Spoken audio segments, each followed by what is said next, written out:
kerap kali kita temui di tengah-tengah masyarakat, khususnya bagi masyarakat awam yang baru belajar ilmu tasawuf. Alih-alih mereka mempelajari ilmu tasawuf dengan bersungguh-sungguh, namun kenyataannya ia belajar ilmu tersebut hanya berdasarkan tren yang berkembang atau sekadar mencari popularitas di masyarakat.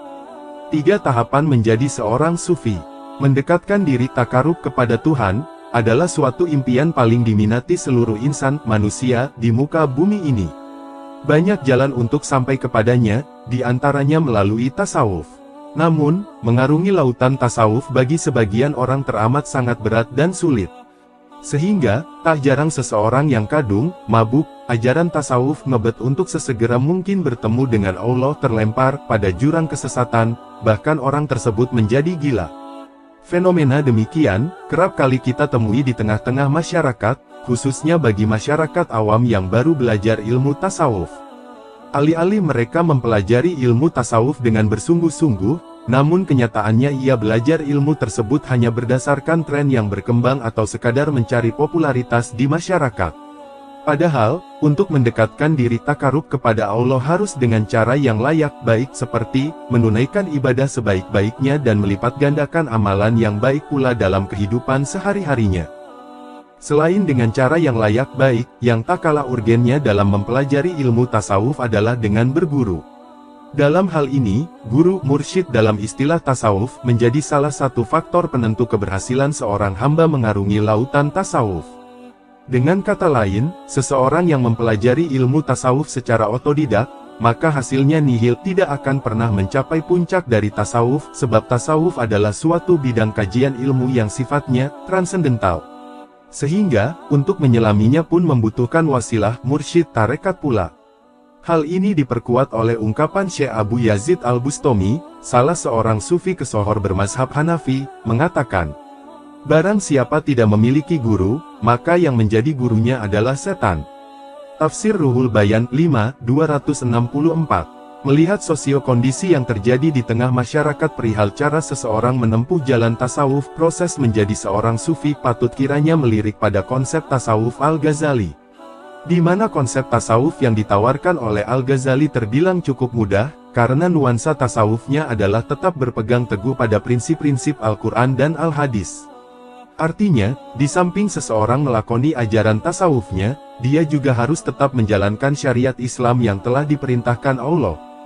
Dalam konsep tasawufnya, Al-Ghazali memberikan rambu-rambu atau pedoman bagi seseorang yang hendak mengarungi lautan tasawuf menjadi seorang sufi, yang nantinya bisa mengantarkan dirinya untuk dapat melihat serta mendekatkan diri kepada Allah. Pedoman atau rambu-rambu yang ditawarkan Al-Ghazali tersebut, sekurang-kurangnya meliputi 3 hal. Pertama, tahali pengkosongan diri terhadap sifat-sifat tercela. Menurutnya, pada tahapan ini seorang hamba harus berusaha untuk melepaskan jiwanya dari dorongan hawa nafsu jahat, sifat-sifat buruk seperti sombong, dengki, iri hati, cinta pada dunia dan kedudukan tidak berlebihan, ria, dan lain sebagainya. Selain dengan cara yang layak baik, yang tak kalah urgennya dalam mempelajari ilmu tasawuf adalah dengan berguru. Dalam hal ini, guru mursyid dalam istilah tasawuf menjadi salah satu faktor penentu keberhasilan seorang hamba mengarungi lautan tasawuf. Dengan kata lain, seseorang yang mempelajari ilmu tasawuf secara otodidak, maka hasilnya nihil tidak akan pernah mencapai puncak dari tasawuf, sebab tasawuf adalah suatu bidang kajian ilmu yang sifatnya transendental. Sehingga, untuk menyelaminya pun membutuhkan wasilah mursyid tarekat pula.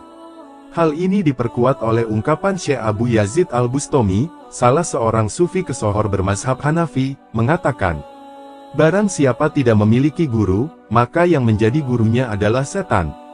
Tafsir Ruhul Bayan 5, 264. Melihat sosio-kondisi yang terjadi di tengah masyarakat perihal cara seseorang menempuh jalan tasawuf, proses menjadi seorang sufi patut kiranya melirik pada konsep tasawuf Al-Ghazali. Di mana konsep tasawuf yang ditawarkan oleh Al-Ghazali terbilang cukup mudah, karena nuansa tasawufnya adalah tetap berpegang teguh pada prinsip-prinsip Al-Quran dan Al-Hadis. Artinya, di samping seseorang melakoni ajaran tasawufnya, dia juga harus tetap menjalankan syariat Islam yang telah diperintahkan Allah. Dalam konsep tasawufnya, Al-Ghazali memberikan rambu-rambu atau pedoman bagi seseorang yang hendak mengarungi lautan tasawuf menjadi seorang sufi, yang nantinya bisa mengantarkan dirinya untuk dapat melihat serta mendekatkan diri kepada Allah. Pedoman atau rambu-rambu yang ditawarkan Al-Ghazali tersebut, sekurang-kurangnya meliputi 3 hal. Pertama, tahali pengkosongan diri terhadap sifat-sifat tercela. Menurutnya, pada tahapan ini seorang hamba harus berusaha untuk melepaskan jiwanya dari dorongan hawa nafsu jahat, sifat-sifat buruk seperti sombong, dengki, iri hati, cinta pada dunia dan kedudukan tidak berlebihan, ria, dan lain sebagainya. Kedua, tahili menghiasi diri dengan sifat-sifat terpuji. Artinya, membiasakan diri dengan sifat dan sikap serta perbuatan yang baik. Pun juga, berusaha agar dalam setiap perilakunya sesuai dengan ketentuan agama, seperti kejujuran, kasih sayang, tolong-menolong, kedermawanan, sabar, keikhlasan, tawakal, kerelaan, cinta kepada Allah, dan sebagainya, termasuk di dalamnya adalah banyak beribadah, berzikir, dan muraqabah kepada Allah. Ketiga, setelah seseorang melalui 2 tahap tersebut, maka sampailah pada sesuatu yang dinamakan tajalli. Di mana tajalli berarti penampakan, manifestasi tentang sesuatu yang gaib. Dengan kata lain, terbukanya tabir penghalang kasiful hijab antara seorang hamba dengan Tuhannya yang dapat menghalangi seorang hamba sufi untuk menyaksikan secara konkret tanda-tanda kekuasaan, kebesaran, dan keagungannya.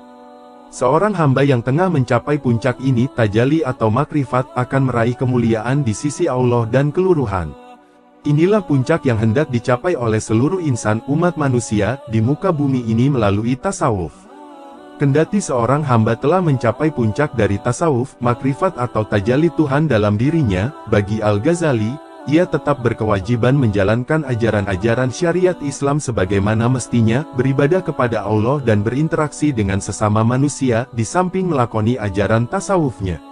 Hal ini mengindikasikan bahwa konstruksi ajaran tasawuf yang digagas oleh Al-Ghazali, berbeda dengan ajaran tasawuf para pendahulunya, Al-Halaj dan Al-Bustami misalnya, yang dianggap telah meninggalkan ajaran-ajaran syariat. Demikian 3 tahapan menjadi seorang sufi yang benar agar tidak sesat. Semoga 3 tahapan menjadi seorang sufi ini dapat menambah wawasan kita bersama.